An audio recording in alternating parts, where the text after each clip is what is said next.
2020 చట్టాన్ని ప్రక్షాళన చేసి 2024 కొత్త చట్టాన్ని దేశంలోని సుమారు 18 రాష్ట్రాలలోని 6 చట్టాల్లోని మెరిట్ పాయింట్స్ అన్ని కలెక్ట్ చేసి ఆ కలెక్ట్ చేసిన పాయింట్స్ అన్ని ఒక డ్రాఫ్ట్ లా తయారు చేసి గడిచిన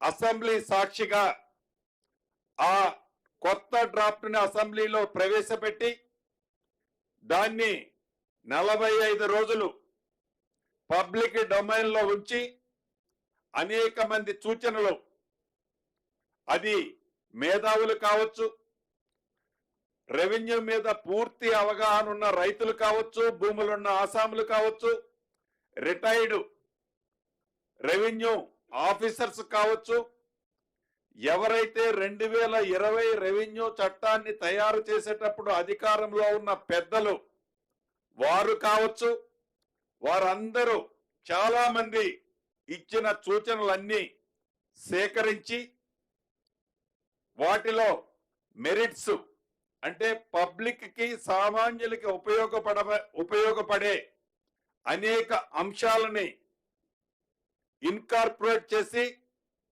కొత్త ROR చట్టం 2024 తయారు చేయటం జరిగింది. ఈ చట్టాన్ని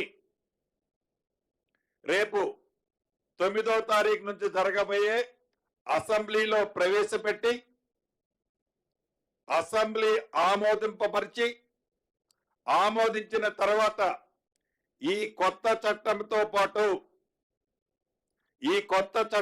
పాటు ధరణికి సంబంధించిన అనేక అంశాలని ప్రక్షాళన చేస్తూ, ఉదాహరణకి ధరణిలో గతంలో 33 మాడ్యూల్స్ ఉండేవి.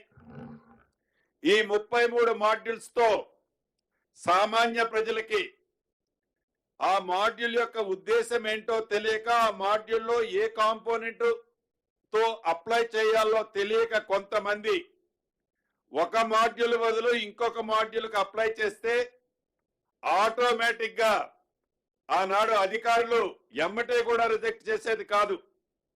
ఒక 6 నెలల తర్వాతనో ఒక సంవత్సరం తర్వాతనో చూసి నీ అప్లికేషన్ 28వ మాడ్యూల్లో ఉంది, 33వ మాడ్యూల్లో ఉంటేనే మేము చూస్తామని ఆఫ్టర్ 1 ఇయర్ తర్వాత రిజెక్ట్ చేసేవాళ్ళు.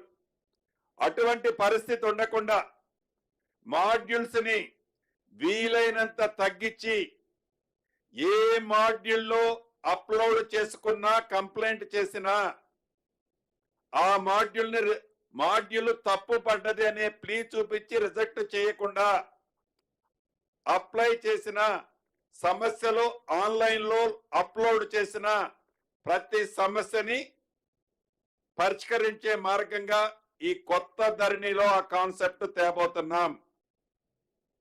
అదే రకంగా ఉదాహరణకి 1-2 చెప్తాను.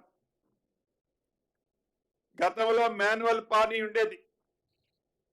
ఈ మాన్యువల్ పానీ ఉన్నప్పుడు 36 కాలాలు ఉండేవి. ఈ 36 కాలాల యొక్క ఉద్దేశం, తరతరాల నుంచి వస్తున్న ఈ పానీ యొక్క ముఖ్య ఉద్దేశం, ఈ తరతరాల నుంచి ఈ భూమి యొక్క పుట్టు పూర్వత్రాలు, ఈ భూమి యొక్క స్వభావం, ఈ భూమి యొక్క ఎంటైర్ హిస్టరీ, అది మెట్ట భూమే, సాగు భూమే, కొండలు గుట్టలు వాగులు వంకల, శిస్తు ఎంత కడుతున్నారు, ఒరిజినల్ దీని పట్టేదారు ఎవరు, కాస్తులోకి ఎవరు వచ్చారు, ఎన్ని సంవత్సరాల నుంచి వచ్చారు, ఇలా ఈ 36 క్వశ్చన్స్ తో పాత మాన్యువల్ పానీ సిస్టమ్ ఉండేది. ఆ మాన్యువల్ పానీ సిస్టాన్ని ఈ ధరణి కాన్సెప్ట్ తీసుకొచ్చిన తర్వాత పూర్తిగా ఓన్లీ ఒకే కాన్సెప్ట్, ఒకే కాలం పెట్టారు.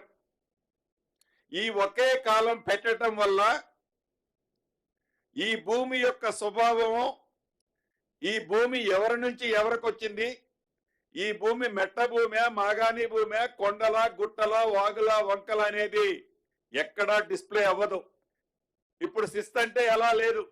అప్పుడు ఆ శిస్తు కన్సంచిన ఆ కాన్సెప్ట్ తో కూడా మనకి కొంత విజువల్స్ కనిపించాయి.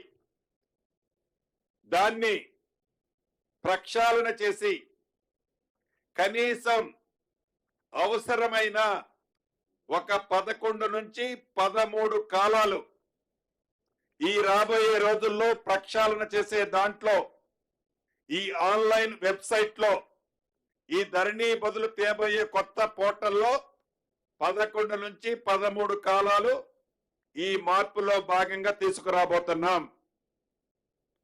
వీటితో పాటు ఏదైతే ఈ ROR చట్టం 2024 ఈ ధరణిలో చేసే అనేక ప్రక్షాళనని బోత్ ఇన్కార్పొరేట్ చేసి ఈ రెండింటినీ సింక్రనైజ్ చేసి ఈ చేసిన తర్వాత ఏదైతే 2014కి ముందు